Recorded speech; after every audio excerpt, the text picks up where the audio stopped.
ஜனநாயகம் என்ற பொருள் பற்றி ஒரு 2 வாரங்களுக்கு முன்னால் அண்ணா நூற்றாண்டு அந்த நூலகத்தில் நடந்த நிகழ்வில் கொஞ்சம் விரிவாக பேசணும். ஜனநாயக கூட்டாட்சி என்பதையும் பேசினால்தான் அந்த தலைப்பு நிறைவுறும் என்று கருதிய காரணத்தால் இன்றைய தலைப்பாக ஜனநாயக கூட்டாட்சி என்பதை எடுத்துக்கொண்டோம். ஜனநாயகம் என்றால் ஜனங்களால் தேர்ந்தெடுக்கப்படும் நாயகர்கள் என்பது பொருள் அல்ல. யார் நாயகராக இருக்க வேண்டும், ஆட்சியாளராக இருக்க வேண்டும் என்பதை தீர்மானிக்கும் அதிகாரம் மக்களிடம் இருக்கிறது என்பதுதான் ஜனநாயகம் என்று ஒரு கருத்து அது பரப்புரையின் மூலமாக வலிவாக நிறுவப்பட்டிருக்கிறது. என்னை பொறுத்தவரையில் யார் நாயகர் என்று தீர்மானிப்பது ஜனநாயகம் என்று கருதவில்லை. எனது எஜமானன் யாராக இருக்க வேண்டும் என்பதை ஒரு அடிமை தீர்மானித்து விட முடியாது. அப்படி தீர்மானிக்கின்ற ஒரு நிலைமை இருந்தால் அது ஜனநாயகம் என்றும் கூறிவிட முடியாது. ஜனம் என்பதையே நாயகர்கள் என்று ஏற்றுக்கொண்டால்தான் ஜனநாயகம். மக்களை நாயகர்கள் என்று ஏற்றுக்கொள்கின்ற அமைப்பு ஜனநாயக அமைப்பு. அதனால தான் சொன்ன, ஜனநாயகத்திற்கு முன்னர் கொடுக்கப்பட்ட விளக்கங்கள் இப்போதைய சூழலில் பொருந்தாது என்று சொன்னேன். இப்போது அது குறிப்பாக the government of the people, for the people, by the people என்று அப்ரஹாம் லிங்கனது வார்த்தை அடிக்கடி சொல்லப்படுகிறது. அது ஆர்.என். ரவி அவர்கள் வேறு விதமாக சொன்னார். Laws of the people, by the people, for the people. அதுதான் இப்போ கொண்டு வந்திருக்கிற அந்த சிவில் கோட்ஸ், இந்த பீனல் கோட், இதெல்லாம் அவர் விளக்கினார். நாம் அப்படி பார்க்கலை. அதிகார மையங்களை மையப்படுத்தி தருகின்ற விளக்கங்களை நாம் ஜனநாயகம் என்று ஏற்றுக்கொள்வது கிடையாது. மக்களை மையப்படுத்தி தரப்படுகின்ற விளக்கங்கள் தான் ஜனநாயகத்திற்கு பொருந்தும் என்று கருதுகின்றேன். இப்போ நாம் எடுத்துக்கிட்ட தலைப்பு, ஏற்கனவே அந்த ஜனநாயகம் என்ற தலைப்பை பற்றி பல விவாதங்கள் நடந்துவிட்டபடியால் அதை மீண்டும் அதை இங்கே கொண்டு வர விரும்பவில்லை. மாறாக ஜனநாயக கூட்டாட்சி என்பதை பற்றிய கருத்தை எனதளவில் புரிந்து கொண்ட கருத்தை உங்களிடம் பகிர்ந்து கொள்ள விரும்புகின்றேன்.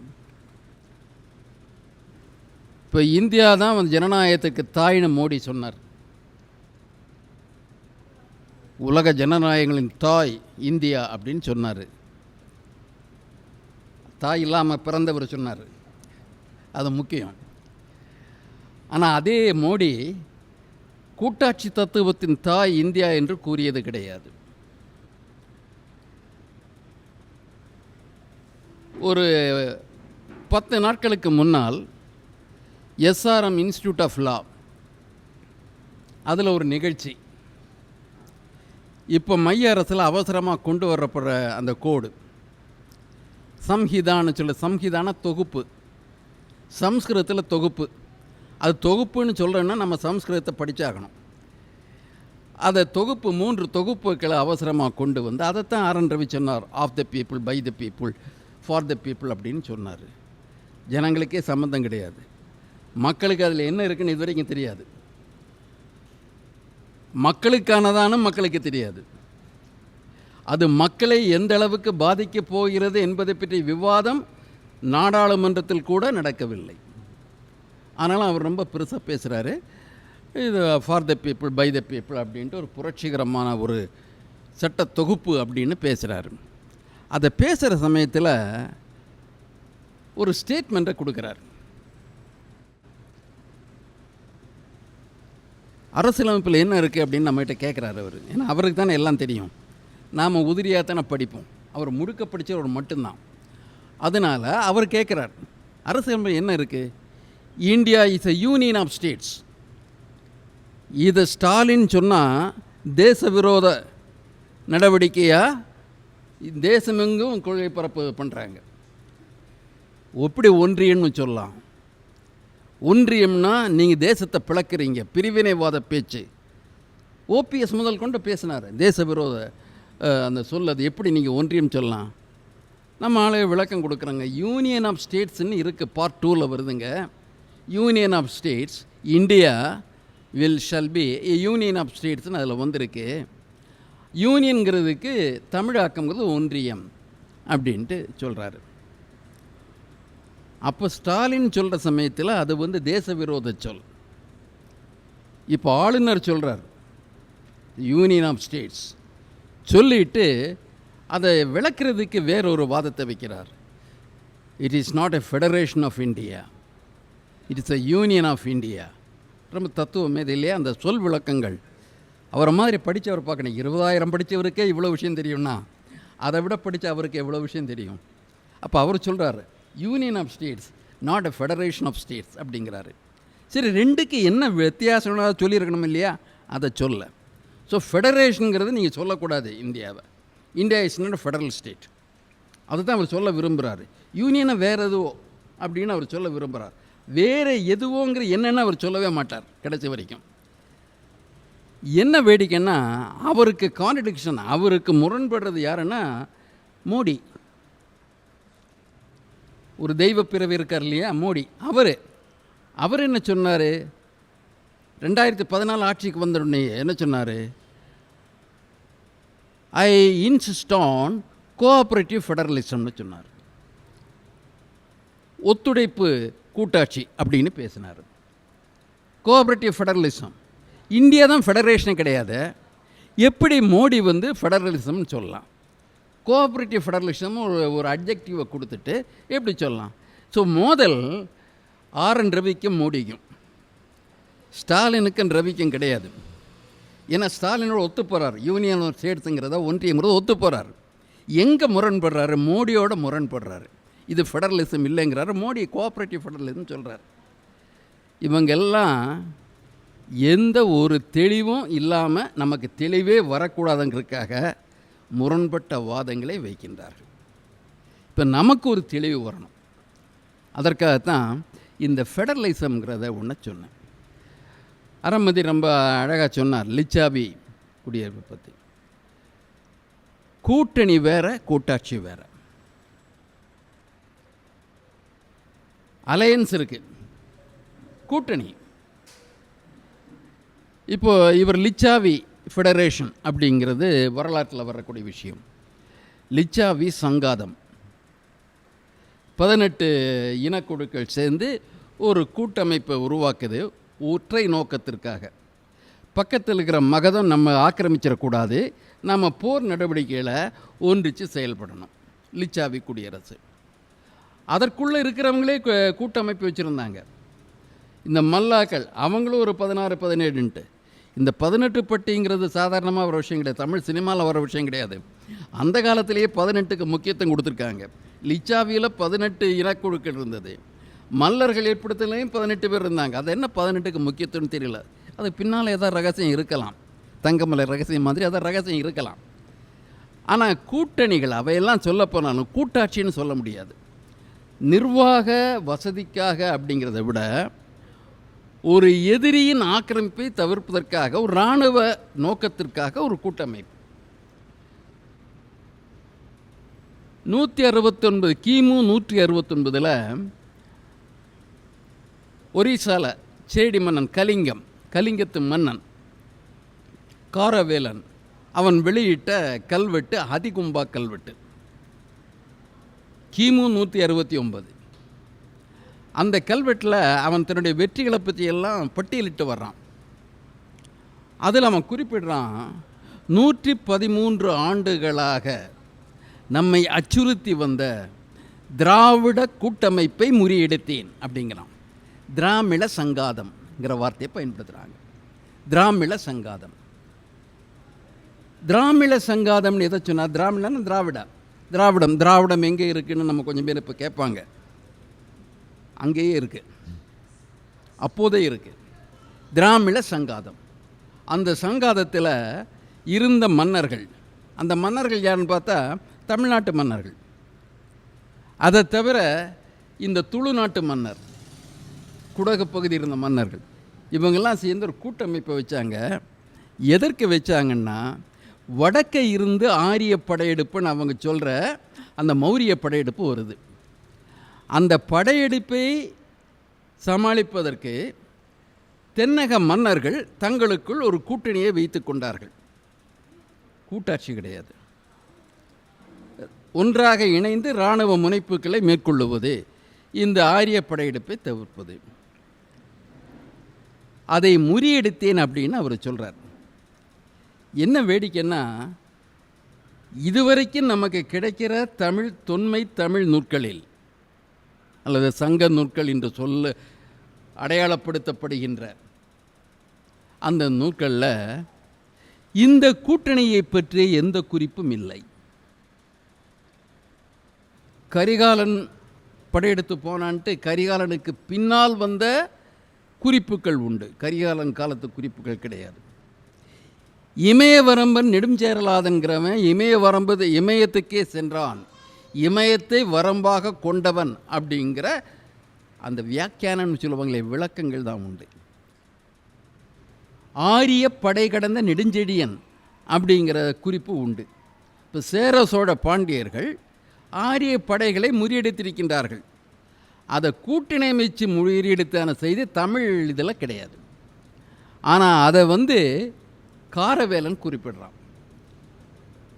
அது கூட்டணி, இராணுவ நோக்கத்துக்காக ஏற்படுத்தப்பட்ட கூட்டணி. கிரேக்க நாடுகள்லையும் அதெல்லாம் சிட்டி ஸ்டேட்ஸ், பெரும்பாலும் இந்த நகர குடியரசுகள் கிரேக்க நாடுகளில்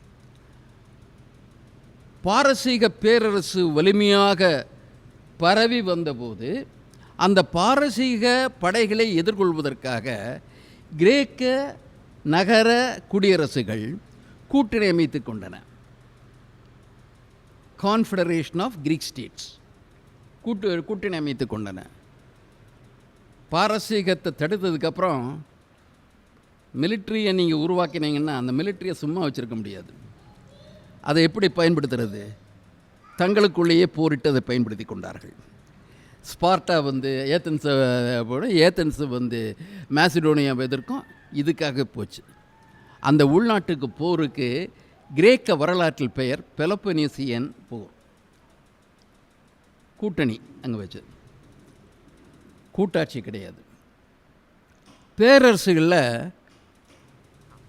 அந்த நிலப்பரப்பு அதிகமாக நிர்வாக பிரச்சனை வருது. உலகத்தில் பெரும்பாலான பேரரசுகள் அவங்களுக்கு ஒரே கவலை லா அண்ட் ஆர்டர் தான், சட்டம் ஒழுங்கு. அந்த அரசாங்கத்தை எதிர்த்து கிளர்ச்சி வரக்கூடாது.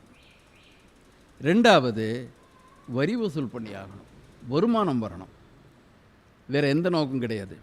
த concept of welfare state was almost totally absent in those days.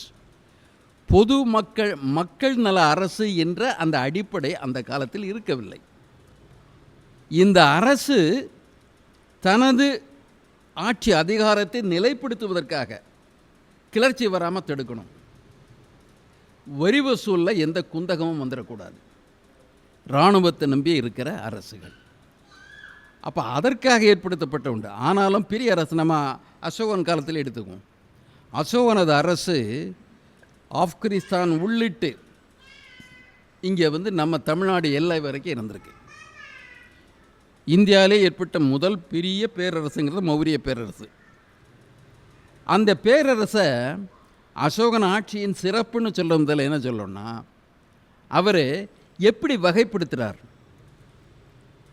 மொழி இன அடிப்படையில் வகைப்படுத்துகிறார், ஐடென்டிஃபிகேஷன் கொடுக்குறார். அவருடைய கல்வெட்டுக்களில் ஆளப்படுகின்ற அந்த அந்நிய மக்களை குறிப்பிடுறாரு.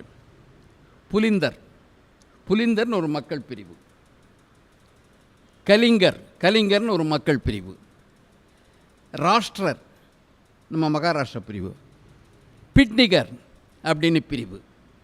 அதுக்கப்புறம் பார்த்தீங்கன்னா ஆந்திரர் அப்படின்னு சொல்கிறாங்க, ஆந்திர மக்கள். அப்போ அன்னைக்கு திராவிடர்னு சொல்லப்பட்ட தமிழ் பகுதி அன்னைக்கு அவர் ஆட்சியில் இல்லை, நட்புறவோடு இருக்காங்க அங்கே. ஆனால் அவங்களையும் குறிப்பிடுறாங்க. ஆனால் குறிப்பிடுறதுல ஆட்சியாளர்களை வச்சு குறிப்பிடுறாங்க, மக்களை குறிப்பிடலை. சோழபுத்ராஸ், சேரபுத்ராஸ், பாண்டிய புத்ராஸ், சத்திய புத்ராஸ், அவங்கெல்லாம் ஆட்சியாளர்கள் இணையாக இருக்கிறவங்க, ஆட்சியாளர் குறிப்பிட்றாங்க. ஆனால் ஆட்சிக்கு உட்படுத்தப்பட்ட மக்களை மக்கள் இனப்பெயரால் குறிப்பிடுகின்றார். இதை ஒரு விஷயம். ரெண்டாவது விஷயம் என்ன பண்ணுறாரு, அந்த கல்வெட்டுக்களில் என்ன செய்தி இருக்குது, இவருடைய அந்த குப்தர் கால கல்வெட்டு மாதிரி இவர் கடவுளுக்கு பிறந்தார், வம்சத்தில் பிறந்தார், தேவேந்திரனுக்கு பிறந்தார், அந்த மாதிரி விஷயங்கள்லாம் கிடையாது. அவர் கல்வெட்டுக்களில் நான் இவ்வளோ பெரிய பாவத்தை பண்ணேன், தேவையில்லாமல் போர் பண்ணேன், 1,00,000 மக்கள் கலிங்கத்தில் இறந்தாங்க, 1,50,000 மக்களுக்கு உடல் அந்த பகுதிகளெலாம் இழந்தாங்க, ஒவ்வொரு குடும்பமும் அனாதையாக போச்சு கலிங்கத்தில், இந்த இழப்பை நான் ஏன் உருவாக்கினேன், அதனால் எனக்கு ஏற்பட்ட நலன் என்ன, இத்தகைய கொடிய போரினை இனிமேல் யாரும் செய்யாது இருப்பார்களாகன்னு சொல்லிட்டு இந்த மக்களை எப்படி ஆள வேண்டும்ட்டு அதிகாரிகளுக்கு கொடுக்கின்ற கட்டளைகள் தான் அந்த அசோகன் கல்வெட்டு. அந்த கல்வெட்டில் அவர் சொல்ல சமநீதியை பற்றி வலியுறுத்துகிறார். இந்த மக்களுக்கு நீதி மறுக்கப்படக்கூடாது, சமத்துவம் மறுக்கப்படக்கூடாது, மூட நம்பிக்கையின் பெயரால் பொருள் விரயமோ உயிர் விரயமோ ஏற்படக்கூடாது. அப்போ அசோகன் லாண்ட் ஆர்டர்னால் மூட நம்பிக்கை பற்றி பேச மாட்டான். மக்கள் நம்பிக்கையில் நம்ம தலையிடாமல் இருப்போம், மனம் புண்பற்றும், மரபு புண்பற்றும் அப்படின்னு சொல்லிட்டு ஒதுங்கி இருக்கிறது தன்னாட்சியை காப்பாற்றிக் கொள்வதற்காக சுயநலம் பிடித்த மன்னர்கள் செய்கின்ற வேலை.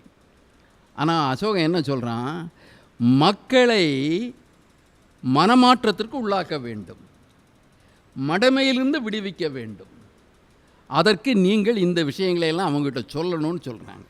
எப்படி உறவுகளை மேம்படுத்துவது அப்படின்னு சொல்கிறார். அந்த உறவுகளை மேம்படுத்துகின்ற பொழுது சமத்துவ அடிப்படையிலும் மாற்றத்தின் அடிப்படையிலும் உறவுகளை மேம்படுத்திவிட்டு அசோகன் கொடுக்குறான். அசோகன் கல்வெட்டுகளுக்கும் மற்ற கல்வெட்டுகளுக்கும் சோழகால செப்பேடு நிறைய இருக்குது. பல கல்வெட்டு பின்னால் வந்திருக்கு. தமிழ் மன்னர்கள் கல்வெட்டும் இருக்குது, செப்பேடுகள் இருக்குது. ஆனால் எந்த கல்வெட்டிலையும் மக்கள் நலனை குறிப்பிட்டு அதை பாதுகாப்பதற்கு எடுக்க வேண்டிய அந்த நடவடிக்கைகளை பற்றி குறிப்பு எந்த ஒரு கல்வெட்டிலும் இல்லை, அந்த அசோகன் கல்வெட்டை தவிர. அதைத்தான் அந்த பாரதிய சம்ஸ்கார்னு சொல்கிற அந்த இந்து மரபு அப்படின்னு சொல்கிற வைதீக மரபை சொல்கிறவங்க அசோகன் பண்ண பெரிய கொடுமை நம் மரபை மாற்றி அமைக்க முயன்றது அப்படின்னு சொல்லிட்டு தான் அசோகன் செய்த 2 பெரும் குற்றம் தண்ட சமதா, விவகார சமதா. ஒரே தண்டனை, அதே குற்றத்திற்கு ஒரே தண்டனை யாராக இருந்தாலும் தண்டனை சமத்துவ அடிப்படையில் தண்டனை சட்டம். அது மரபு என்ன, நீ ஜாதியை சொல்லு தண்டனையை சொல்கிறேங்கிறது. கொலையை பிராமணன் செய்தால் அவனுக்கு விதிவிலக்கு, சத்திரியனுக்கு சிறு சேதம், வைசியனுக்கு பொருள் இழப்பு, சூத்திரனுக்கு உயிர் இழப்பு. இப்படி ஜாதிக்கு வர்ணத்திற்கு ஒரு நீதி என்று இருந்ததை மாற்றி தண்ட சமதான உன்னை கொண்டு வந்தார்ன்ட்டு புலம்புறாங்க. விவகார சமதா, நிர்வாகத்தில் சமத்துவம். அப்போ இவங்களுக்கு தான், இந்த பிரிவினருக்கு தான் நிர்வாக அதிகாரிகளாக இருக்கிறதுக்கு உரிமை இருக்குன்னு இருந்த அந்த தனி சலுகைகளை மாற்றுறார். யாருக்கும் தகுதியின் அடிப்படையில் நிர்வாகியாக இருக்க முடியும், யாரும் தண்டநாயகனாக இருக்க முடியும், நீதிபதியாக இருக்க முடியும் அப்படிங்கிற விவகார சமதானம்னு அசோகர் வலியுறுத்தான். 2 மாபெரும் குற்றங்களை செய்த காரணத்தினால்தான் அசோகன் ஆட்சி கொடுங்கோல் ஆட்சி என்று இன்றைய பாரதிய ஜனதா கட்சியின் ஆட்சியில் உள்ள யூஜிசியினுடைய வரலாற்று அறிஞர்கள் நம்மக்கிட்ட சொல்கிறாங்க. கொடுங்கோல் ஆட்சி சொல்கிறாங்க. ஸோ அது ஒரு பெரிய ஆட்சி, ஒற்றை நபரால் ஆள முடியாது. அப்போ அங்கே நீங்கள் கவர்னர் மாதிரி ஆளை போடணும், ராஜீவ் காஸ் அப்படின்லாம் நீங்கள் போடணும். அந்த ஆட்சியில் இருக்கிறவங்கள கொடுக்குறீங்க. அப்போ ஆட்சியில் தன்னுடைய அந்த அசோகனும் கூட தன் இறையாண்மையை பகிர்ந்து கொள்ளவில்லை, ஆட்சியை மக்களுக்கு சமத்துவம் தருவதற்காக பயன்படுத்தி கொண்டான். முகலாயர் காலத்தில் பிரிக்கிறாங்க, இக்தான்னு பிரிப்பாங்க, சுபான்னு பிரிப்பாங்க. இக்தார் அப்படின்ட்டு ஒரு அதிகாரி, சுபேதார்னு அதிகாரி. இந்த அதிகாரியை முதல்ல நம்பக்கூடிய மதத்தை சேர்ந்தவங்களே வச்சுட்டாங்க. படிப்படியாக உள்ளூரில் இருக்கிற பிரமுகர்களை வைக்க ஆரம்பித்தாங்க. பெரும்பாலும் பார்த்தீங்கன்னா அந்த இக்தாரும் சுபேதாரும் யார் வந்தாங்கன்னா ரெவென்யூ அஃபிஷியல்ஸ் பொதுவாக வந்தாங்க. திவான் அப்படின்னா வரி வசூல் செய்கிற அதிகாரி, நிதி அதிகாரி. நிர்மலா சீதாராமன் மாதிரி அன்னைக்கு நிதி அதிகாரியாக இருந்தவங்கெல்லாம் ஒரு குறிப்பிட்ட பிரிவினர் தான். ஆனாலும் சுதேசிகளுக்கு வாய்ப்பளிக்கணும்னு சொல்லுறதில்ல, இவங்களுக்கு தான் வாய்ப்பளித்தாங்க. ஆனால் அதிகார மையம் அங்கே தான் இருந்திருக்கு. அப்போ என்ன சொன்னாங்க, எங்களுக்கு நிர்வாக சுதந்திரம் வேணும், நாங்கள் விருப்பப்படி ஆட்சி செய்கிற எங்களை உரிமை கொடுங்கன்னாங்க. அது ஒரு வகையில் சுயாட்சி கோரிக்கை. யார்கிட்ட வந்தது? ஏற்கனவே பதவியிலிருந்து சிறு பிரிவினர் சுயாட்சி கோரிக்கை வச்சாங்க. இது ஒரு நிலைமை. பிரிட்டிஷ் ஆட்சி வருது. நம்ம கூட்டாட்சி முறையை நீங்கள் தெரிஞ்சுக்கணுன்னா நமது காலத்தை பற்றிய ஒரு புரிதல் வேணும். இந்தியாவை பற்றிய தனிப்பட்ட புரிதலும் வேணும். நாம் பேசுகிற காலம் கூட்டாட்சி காலங்கிறது காலனி ஆதிக்கத்திற்கு பின்னர் வருகின்ற காலம். ஆனால் கூட்டாட்சி தத்துவம் உருவான காலம் காலனி ஆதிக்க காலம். பிரிட்டிஷ் காலனி ஆதிக்க காலத்தை பொருளாதார ரீதியாக 2 வகையாக பிரிக்கலாம், 2 கட்டங்களாக பிரிக்கலாம். ஒன்று தொழில் புரட்சிக்கு முன்னால், இனி ஒன்று தொழில் புரட்சிக்கு பின்னால். தொழில் புரட்சிக்கு முன்னால் வியாபாரிகள் ஏஜ் ஆஃப் மெர்கன்டிலிசம்னு புத்தகங்களில் குறிப்பிடுவாங்க. வணிகராட்சி போய் பொருளை சேகரிச்சுட்டு வரணும், இவனுக்கு சாதகமாக அந்த விலையை மாற்றணும், அதிகாரத்தை பயன்படுத்தி குறைஞ்ச விலைக்கு பொருளை வாங்கி நிறைய விலைக்கு வெளியே வைக்கணும். தொழில் புரட்சிக்கு பின்னால் தொழில் அமைப்பு, கேபிட்டல், ரா மெட்டீரியல், மார்க்கெட்டிங் எல்லாம் வருது. அதற்கு இந்தியாவை எப்படி பயன்படுத்தினார்கள் என்கிற காலம். இந்த 2 காலங்களும் இருக்குது. அதை நம்ம இப்போ விரிவாக பேசலை, ஏன்னா அந்த தலைப்பை விட்டு ரொம்ப தூரம் போயிடக்கூடாதுங்கிறதுக்காக. ஆனால் முதலாக கம்பெனி ஆட்சி நடத்துது. பாராளுமன்றம் நீ போ வியாபாரம் பண்ணு, நிலத்தை பிடிச்சியா அதை லாபத்துக்கு பயன்படுத்திக்க அப்படின்னு ஒரு ஒப்புதல் மட்டும்தான் வாங்கினாங்களே தவிர முறைப்படுத்தல் நடக்கலை. கிளைவ் இங்கே பண்ணார். கிளைவ் ஆங்கிலேயர் மொழியில் கிளைவ் எப்போ அவருடைய கேரக்டர் என்ன? கவர்னர் மாதிரி நிறைய படித்தவரா? நம்ம ஆர் என் ரவி மாதிரி இல்லை அண்ணாமலை மாதிரி படிச்சுக்காரா? கிடையாது. படிப்பறிவில்லாத, இன்னும் சொல்லப்போனால் அர்ச்சன் அப்படின்னு வார்த்தையை பயன்படுத்துகிறாங்க. தெருப்புரிக்கி. இங்கிலாந்தில் வேலை வெட்டி இல்லாமல் தெருப்புரிக்கையாக இருந்தவங்களையெல்லாம் குறைஞ்ச சம்பளத்துக்கு இங்கே கொண்டு வந்தாங்க, அவனுக்கு ஊழியம் பண்ணுறதுக்கு. அப்படி இருந்தவங்க இங்கே கிடைச்ச வாய்ப்பை பயன்படுத்திட்டாங்க. அப்போ அவங்க நினச்சதான் ஆட்சி. அப்போ நடத்துறதுக்கான உரிமை யார் கொடுக்கணும்? Court of directors. இந்த வியாபார கம்பெனியினுடைய அந்த டைரக்டர்ஸ் அவங்க தான் இவங்களுக்கு அந்த அனுமதியை கொடுக்குறவங்க. அப்போ நடந்த கொடுமைகளை பற்றி தான் இங்கிலாந்து பாராளுமன்றத்தில் பேசப்படுது. எட்மண்ட் பர்க்குடைய உரைங்கிறது உலக பிரசித்தி பெற்ற சொற்பொழிவுகள் அவருடைய சொற்பொழிவு ஒன்று. எட்மண்ட் பர்க்குடைய உரையே இந்தியாவில் இந்த கம்பெனியின் ஆட்சிங்கிறது எந்த அளவுக்கு மக்களை சுரண்டுகிறது, எப்படி மக்கள் சித்திரவதைக்குள்ளாக்கப்படுகின்றார்கள் அப்படிங்கிறது, விவரமாக கொள்ளையடிக்கப்பட்டார்கள் அப்படிங்கிற விஷயத்தை பற்றி 3 நாள் இவர் விடாமல் தொடர்ந்து பேசுகிறார். அதன் விளைவாக தான் அங்கே விசாரணை கமிஷன் வருது. வாரன் ஹேஸ்டிங்ஸ் மீது விசாரணை வருது. அதுக்கப்புறம் தான் இந்த ஆட்சியை முறைப்படுத்த வேணுங்கிறதுக்காக ரெகுலேட்டிங் ஆக்டின்னு ஒன்று 1773 வருது. அதுதான் கம்பெனி ஆட்சி, முறையான ஆட்சி துவங்கிய காலங்கிறது 1773. அந்த 1773ஆம் ஆண்டில் என்ன சட்டம் எப்படி வருது அப்படின்னா, இந்தியாவில் அப்போ 3 கவர்னர்ஸ் இருக்காங்க. இந்தியாவிலேயே மிக பழைய குடியிருப்புங்கிறது சென்னை. 1230 சென்ட் ஜார்ஜ் ஃபோர்ட்டு கட்ட ஆரம்பிச்சிட்டாங்க. 46 கட்டி முடிச்சிட்டாங்க. முதல் கலோனியல் சிட்டினா மெட்ராஸ், முதல் முனிசிபாலிட்டி மெட்ராஸ், அப்படியெல்லாம் வர இது. ஆனால் வடக்க வங்காளத்தில் நடந்த பிரச்சனையில் அந்த பிளாசி போருக்கு அப்புறம் அவன் யார், இந்த முகலாய பேரரசர் நீ வரி வசூல் பண்ணிக்க, இந்த பொது சிவில் துறை நீதி நிர்வாகத்தை நீயே பண்ணிக்கன்னு கொடுத்துட்றான். ஒரு formal approval recognition for the British to to run and administration in India கொடுத்தவன் முகலாயன். ஏன் கொடுத்தான்னா, அவனால் அவனுக்கு கீழே அவனுடைய அடுத்த கட்டத்தில் இருக்க வேண்டிய நவாப் அவனுக்கு அடக்கமாக இல்லை. தன்னுடைய துணை அதிகாரியை அடக்குவதற்கு அவனுக்கு ஆங்கிலேயர் உதவி தேவைப்பட்டது. அதற்கு பரிசாக நீ வரி வசூல் பண்ணிக்க, நீதி நிர்வாகம் பண்ணிக்க அப்படின்னு அவனுக்கு பெர்மிஷன் கொடுக்குறாங்க. அப்போ அவங்க அப்படி 3 பகுதியை அந்த ரிலேட்டட் சொல்லுது. ஒன்று சென்னை கவர்னர், இன்னொன்று வங்காள கவர்னர், அது கல்கத்தா கவர்னர். அப்போல்லாம் வங்காளம் கூட சொல்ல மாட்டாங்க.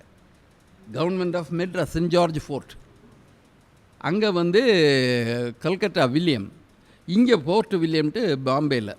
இந்த கோட்டையில் வச்சு பெயரிட்டு 3 பகுதிகளை அவங்க கம்பெனி ஆதிக்கத்திற்கு உட்பட்ட பகுதிகள், முறைப்படுத்தக்கூடிய பாராளுமன்றத்தால் முறைப்படுத்தக்கூடிய பகுதிகள் அப்படின்னு கொண்டு வர்றாங்க. இப்போ 3 பகுதிகள் இந்தியாவில் வருது. அந்த 3 பகுதிகளுக்கு ஒரு மேலாதிக்கம் இருக்கிற 3 கவர்னத்தில் ஒருத்தனுக்கு ஒரு அதிகாரம், ஒரு கோஆர்டினேஷன் கொடுக்கணும்ட்டு governor of Bengal became governor general of Bengal. Not இந்தியாங்கிற வார்த்தையை பயன்படுத்தலை, கவர்னர் ஜெனரல் ஆஃப் பெங்கால். 2 கவர்னருக்கு மற்ற 2 கவர்னரை கட்டுப்படுத்தக்கூடிய அதிகாரத்தை கொடுக்குறாங்க. அப்போது 1773 இந்தியாவினுடைய கூட்டாட்சி முறை விதைக்கப்பட்டது. அதுதான் முதல் விதைக்கப்பட்டது. அப்போ இந்தியாவில் கூட்டாட்சி முறை விதைக்கப்பட்ட பொழுது அந்த கூட்டாட்சி அதிகாரத்தை அனுபவிப்பவர்கள் இந்தியர்கள் இல்லை, பிரிட்டிஷ்காரன், கம்பெனி அஃபிஷியல்ஸ், அவன் தான் அனுபவிக்கிறான். நீங்கள் நல்லா பார்க்கணும், கூட்டாட்சி நாடுகளில் அமெரிக்க ஐக்கிய நாடுகள், கனடா, ஆஸ்திரேலியா, சவுத் ஆஃப்ரிக்கா இதெல்லாம் இருக்குது. அமெரிக்க ஐக்கிய நாடுகளில் அந்த 14 நாடுகள், இந்த பிரிட்டிஷ் குடியேற்ற நாடுகள் கிளர்ச்சி செஞ்சு சண்டை போட்டு அவங்க சுதந்திரம் வாங்குகிறாங்க. இந்த சுதந்திர பிரிட்டிஷ் ஆதிக்கத்திலிருந்து அமெரிக்க ஐரோப்பியர்கள் விடுபடுகின்ற நிகழ்ச்சி அது. அப்போ அவன் என்ன பண்ணுறான், அமெரிக்க மண் அவர்களுடைய மண் அல்ல, அமெரிக்க மண்ணின் மக்கள் வேறு. அந்த மக்களையெல்லாம் இல்லாமல் ஒழிச்சிட்டு குடியேறின ஐரோப்பியர்கள் அவனுடைய தாயகமான ஐரோப்பிய நாடுகள் கட்டுப்பாட்டில் விடுபடுறதுக்காக தான் போராட்டம் நடத்துகிறாங்க. அவன் ஒரு கூட்டாட்சி தத்துவத்தை வைக்கிறான். இந்த 14 குடியேற்ற நாடுகள் ஏற்கனவே குடியேறின உறுதியாயிடுச்சு, வர்ஜீனியா அது இதுன்ட்டு ஒவ்வொன்றும் உறுதியாயிடுச்சு. எங்களுடைய தனித்தன்மை நீடிக்க வேண்டும், ஆனால் பிரிட்டிஷ்காரங்கிட்டேருந்து மேலாதிக்கம் வரக்கூடாது. ஆகவே இவர்கள் ஒரு கூட்டமைப்பை உருவாக்கி கொள்ளுகின்றார்கள். அந்த கூட்டமைப்பு, எந்த கூட்டமைப்பும் மாநில சமத்துவத்தின் அடிப்படையில் தான் அமையணும். ஆனால் இந்த மாநிலம் எப்படி இருக்குன்னா, உள்ளூர் மக்களை, சுதேசிகளை ஏற்கனவே அடிச்சுட்டு இந்த இமிக்ரண்ட் பாப்புலேஷனை வச்சுட்டு குடியேற்றப்பட்ட மக்களை வைத்து கொண்டு வருகின்ற அரசுகள், அந்த அரசுகளுக்கு சிட்டிசன் எடுக்கிறது இந்த குடியேற்றின ஐரோப்பியர்கள் தான். ஆனால் எப்போ அமெரிக்காவினுடைய பூர்வீக குடிகள் இவர்களுக்காக உழைக்க தயாராக இல்லையோ, மறுத்தார்களோ, உடைப்பதற்குன்னு ஸ்லேவை இவன் ஆப்பிரிக்காவில் கொண்டு வர்றான், ஸ்லேவரின்னு கொண்டு வர்றான். அப்போ அந்த மக்களை மக்களாகவே மதிக்கவில்லை. அந்த மக்கள் அங்கே இருக்கின்றார்கள், வாக்குரிமை கிடையாது, அடிப்படை உரிமை கிடையாது. அந்த மக்களை வைத்துக்கொண்டு கூட்டாட்சின்னு வருது, பில் ஆஃப் ரைட்ஸ்னு பின்னால் வருது. அந்த பில் ஆஃப் ரைட்ஸில் கூட மக்களுக்கு சமத்துவ உரிமை தரப்படவில்லை, கருப்பர்களுக்கு அந்த உரிமை தரப்படவில்லை. அதை ஒரு உள்நாட்டு கலகம் போர் ஆபிரகாம் காலத்தில் கொடுக்க ஆரம்பித்தார்கள். ஆனால் அந்த ப்ராசஸ் இதுவரைக்கும் முழுமையடையலை. அப்படி இருக்கு. ஆஸ்திரேலியாவில் இங்கிருந்து குடியேறினவங்க தான் அந்த சுதேசி குடிகளை, அவங்க ட்ரைபல் ஸ்டேஜில் இருக்காங்க, ஏறக்குறை இல்லாமல் பண்ணிட்டு இவங்க அந்த இடத்த ஆக்கிரமிக்கிறாங்க. அது காலனி. So America was colonised by Europeans, Australia was colonised by the English, Canada was colonised by English and French. இவங்க மக்கள் அங்கே குடியேறுறாங்க, அந்த மக்கள் அந்த நாட்டை தங்கள் நாட்டாக மாற்றிக்கிறாங்க. அதுதான் குடியேற்ற நாடு. ஆனால் இந்தியாவும் சைனாவும் அந்த ஒரு முறைப்படி குடியேற்ற நாடுகள் அல்ல. இந்தியாவில் ஐரோப்பிய மக்களை குடியேற்ற முயற்சி நடக்கலை. ஆட்சி செய்கிறான், வணிகம் செய்கிறான், இண்டஸ்ட்ரியெல்லாம் கொண்டு வர்றான், ஆனால் அங்கிருந்த மக்களை குடியேற்ற வேண்டும் என்ற முயற்சி கிடையாது. India was not intended to be a colony. ஆனாலும் அதை நம்ம காலனின்னு தான் சொல்கிறோம். ஆதிக்கம் மேலாதிக்கம் அங்கே இருக்குது, அதனால் சொல்கிறோம். இந்த வித்தியாசத்தை புரிஞ்சுக்கணும். இப்போ இந்த இங்கிலீஷ்காரன் என்ன பண்ணுறான், முதல்ல ஒரு கான்செப்டை கொண்டு வரான். அமெரிக்கா கிளர்ச்சி நடந்ததுக்கப்புறம் குடியேற்ற நாடுகளோட ஒரு சமரச போக்குன்னு ஒன்று வச்சுக்கிறான் இங்கிலாந்து. குடியேற்ற நாடுகள் சமரசன்னு வைக்கிறதில் வெள்ளைக்காரன் போய் குடியேறினா இருந்தான்னா அவனுக்கு ஒரு சுயாட்சி உரிமையை அளிப்பதுன்னு ஒரு முடிவு எடுக்கிறாங்க. அதற்கு அவங்க பயன்படுத்தின வார்த்தை டொமினியன் ஸ்டேட்டஸ், டொமினியன் அந்தஸ்து. ஆஸ்திரேலியா டொமினியனாக மாறுது, கனடா டொமினியனாக மாறுது. பல இடங்கள் பெரும்பாலும் வெள்ளைக்காரன் அதிகமாக இருக்கிற பகுதியெல்லாம் டொமினியனாக மாறுது. ஆனால் இந்தியாவில் அவன் குடியேறவே கிடையாது. அதிகாரிகள் கொஞ்சம் பேர் குடும்பத்தில் வந்தால் என்றைக்கு வேணாலும் போவாங்க. நிரந்தர குடியேற்றம் அவன் பண்ணவே கிடையாது. ஆனால் இங்கே இருக்கிற பிரச்சனை இந்த குடிகளை சமமாக மதிப்பது இல்லைங்கிறது தான். அதனால தான் இங்கே ஆஸ்திரேலியாவுக்கு டொமினியன் ஸ்டேட்டஸ் கொடுத்தாங்க, கனடாவுக்கு கொடுத்தாங்க, சவுத் ஆஃப்ரிக்காவை கூட கொடுத்தாங்க. ஆனால் இந்தியாவுக்கு வர தாமதம் ஆயிடுச்சு. ஏன்னா இது ஒரு முழுமையான ஆங்கில காலனி அல்ல. அப்போ தான் நாங்களும் வெள்ளைக்காரன் தான், நாங்களும் ஆரியர்கள் தான் அப்படின்னு ஒரு டிமாண்டை வச்சுட்டு அந்த மேல்தட்டு வர்க்கம் சுயாட்சி உரிமைன்னு பேசிச்சு. இவர்கள் யாருமே இந்த கூட்டாட்சி தத்துவத்தை எதிர்த்தவர்கள் அல்ல, மறுத்தவர்கள் அன்று. ஏன்னா அதிக வாய்ப்பு தருது. 3 மாகாணம் இருந்ததுன்னா 3 மாகாணத்தில் எத்தனை அதிகாரி இருப்பான், எத்தனை ஜட்ஜி வருவான், எங்களுக்கு எத்தனை வாய்ப்பு வரும். ஆகவே இந்த அதிகார பரவலை அன்று அவர்கள் விரும்பினார்கள். அவர்களுக்கு வாய்ப்பு எப்போ வெறுக்க ஆரம்பித்தாங்கன்னா வெகு மக்களும் உள்ள நுழையிற சமயத்தில் தான் இதில் அடுத்தவன்லாம் கண்டவன்லாம் நுழையக்கூடுமே அப்படிங்கிறதுக்காக ஏக இந்தியான்னு பின்னால் தான் பேச ஆரம்பித்தாங்க. வரலாற்றில் நம்ம கண்டுக்காம விடுற பகுதி பலது உண்டு. இந்த விடுதலை போராட்டம், இந்த கலோனியல் பீரியடுங்கிறது பல வகைகளில் ஒரு மாற்றத்திற்கான பீரியட். காலனி ஆதிக்கம் தொடங்கினதில் இந்தியாவில் ஏறக்குறைய 700-800 மன்னராட்சிகள் இருந்தன. அந்த காலத்தில் தொழில் கிடையாது, இங்கே விவசாயம் சார்ந்தான் இருந்தது. அப்படி இருந்த இந்தியாவில் நிலமானிய முறை இருந்தது. இந்த காலனி ஆதிக்க காலத்தில் படிப்படியாக மாற்றம் வருது. மன்னராட்சி எண்ணிக்கை குறைக்கப்படுது. சிலவற்றை ஆங்கிலேயர்களை நேரடியாக ஆட்சி செய்ய ஆரம்பிக்கின்றார்கள். சிலவற்றை ஆங்கிலேயர்களுக்கு அடங்கி உள்ளூர் சுதேசிகள் ஆட்சி செய்கின்றார்கள். இப்போ வெவ்வேறு விதமாக வருது. இதில் இந்து மன்னர்கள் என்று சொல்லப்படக்கூடிய மன்னர்களும் இருக்காங்க, இஸ்லாமிய மன்னர்களும் இருக்காங்க.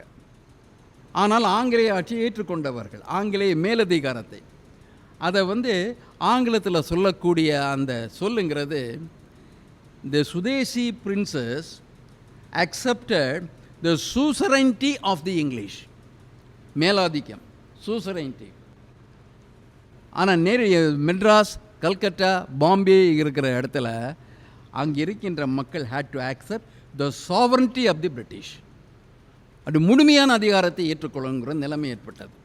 ஸோ இந்த நிலைமையில தான் நம்ம அடுத்த கட்டத்தை நோக்கி போகிறோம். இப்போ இந்தியா விடுதலை பெறணும், ஜனநாயகப்படத்தை பற்றி ரொம்ப கவலைப்படலை, வாய்ப்புகளை தான் கேட்டாங்களே தவிர, நீங்கள் பார்த்தீங்கன்னா பெரும்பாலும் நம்ம இந்த தேசிய இயக்கங்களுடைய அந்த ரெசல்யூஷன்ஸ், தீர்மானங்களில் டெமோக்ரட்டைசேஷன் வார்த்தையை வேணும்னே அவாய்ட் பண்ணாங்க. We want to democratise Indian அட்மினிஸ்ட்ரேஷனுங்கிற வார்த்தையை போடலை. அதுக்கு பதிலாக என்ன கேட்டாங்கன்னா, we want to provide more scope for Indians in the administrative structure. நிர்வாக எந்திரத்தில் இந்தியர்களுக்கு அதிகமான வாய்ப்புகளை தரணும், ஆங்கிலேயர்களுக்கு சமமாக எங்களுக்கு வாய்ப்புகளை தரணும். யார் அந்த எங்கள்னு சொல்கிற அந்த கேட்டகரியில் வராங்கன்னா படித்த வர்க்கம். யார் படிக்க முடியுங்கிறது, படிக்கக்கூடியதுங்கிறது நமக்கு தெரியும். ஸோ தங்களுக்கு ஒரு வாய்ப்பு கேட்குறாங்க. அப்போ கேட்ட வாய்ப்புகளில் தான் கவுன்சிலில் இடம் கொடுங்க. கவர்னருக்கு ஒரு கவுன்சில் இருக்கும், அட்வைஸ் பண்ண கவுன்சிலர்ஸ் இருப்பாங்க. எங்களையும் 1-2 கவுன்சிலராக சேர்த்துங்க. சிவில் ஜுடிஷியரியில் வந்து இந்தியர்களுக்கு வாய்ப்பு. ஏன்னா அவனுக்கு இந்தியாவில் என்னென்ன சட்டம் இருக்குன்னு தெரியாது. இந்தியர்களை வச்சு சிவில் ஜுடிஷியரி நடக்குது. அப்போ அதில் வந்து மௌலவிகளுக்கும் பிராமணர்களுக்கும் வாய்ப்பு வந்துருச்சு. கிரிமினல் இனியும் யூரோப்பியன் கையிலே இருக்குது. கிரிமினல் ஜஸ்டிஸ் வரதில் எனக்கு இடம் கொடுங்க. அடுத்தது அந்த கவர்னர் ஜெனரலுடைய கவுன்சிலில் எங்களுக்கு இடம் கொடுங்க. அதுக்கு அடுத்தது பிரிட்டிஷ் பாராளுமன்றத்தில் எங்களுக்கு இடம் கொடுங்க. வாய்ப்புகளை அதிகரிப்பதான நோக்கம்தான் தேசிய இயக்கம் என்று கூறப்பட்டதை தவிர ஜனநாயகப்படுத்தும் கோரிக்கைங்கிறது அங்கே நேரடியாக கிடையாது. ஆனால் தாக்கம் ஜனநாயகப்படுத்துதல், விளைவு நியாயம்தானே. நமக்கு இடம் வேணுமே. நமக்குன்னு ஒரு சிறுபிரிவு இருந்தது. படிப்படியாக மற்றவெல்லாம் நாம்னா நாங்கள் எங்களை சேர்த்தா நாம் அப்படின்னு சொல்லிட்டு அந்த வாய்ப்புகளை கேட்க ஆரம்பிக்கிறது தான் வருது கூட்டாட்சி முறை. ஒரு கூட்டாட்சி முறைன்னு வர்றதில் கூட்டணி வேறு கூட்டாட்சி வேறுன்னு சொல்லிட்டோம். கூட்டாட்சியில் முக்கியமான அம்சம் த கொஸ்டின் ஆஃப் சாவர்னிட்டி, இறையாண்மை. அது யார்கிட்ட அந்த இறையாண்மை இருக்குது? சாவர்னிட்டி. மற்ற நாடுகளில், மற்ற அமைப்புகளில் சாவர்னிட்டி இஸ் அன்டிவைடட், இன்டிவிசிபிள், பிரிக்க முடியாது. அதனால் பிரிட்டிஷ் குயின் ஆர் கிங் அவங்க தான் ஹெட்டு. உச்சகட்ட அதிகாரம் அவங்ககிட்ட தான் இருக்குது. அந்த அதிகாரத்தை யாரும் பங்கிட முடியாது. அந்த அவங்கள மட்டும்தான் அதிகாரம் அப்படிங்கிறது. கூட்டாட்சியில் என்ன அடிப்படைன்னா, யார் கூட்டாட்சியில் இணைகிறாங்களோ கான்ஸ்டியூயன்ட் யூனிட்ஸ், இதில் யார் இணைகிறாங்களோ அந்த தொகுப்புகளுக்கு முதல் நீங்கள் சமத்துவத்தை வழங்கி ஆகணும். ஏற்பு, சமத்துவங்கிற ஏற்பு அங்கே இருந்தாகணும். ஈக்குவாலிட்டி அமங் ஸ்டேட்ஸ் இதை வந்தாகணும். அப்போ ஈக்குவாலிட்டி கொடுக்குற சமயத்தில் எங்கே ஈக்குவாலிட்டி கொடுக்கறது? லெஜிஸ்லேட்டிவ் பாடி, அட்வைசரி பாடி, அட்மினிஸ்ட்ரேட்டிவ் பாடி. இந்த அட்மினிஸ்ட்ரேட்டிவ் பாடியில் இது வரைக்கும் பிரச்சனை தெரியல. ஆனால் கவுன்சில் மற்ற மாதிரி விஷயங்களில் மோஸ்ட்லி பை நாமினேஷன் இவங்களை ஃபில்லப் பண்ணிட்டாங்க கூட்டாட்சி. ஆனால் கூட்டாட்சி தத்துவமே மாநிலம் மத்திய அரசுன்னு ரெண்டு அமைப்புகள் வருது. ரெண்டுமே ஸ்டேட்டு தான், அரசு தான், கவர்மெண்ட். கவர்மெண்ட்னா அதற்கு இறையாண்மை உண்டு. ஸோ கூட்டாட்சியில் sharing the sovereignty can be the basis of federalism.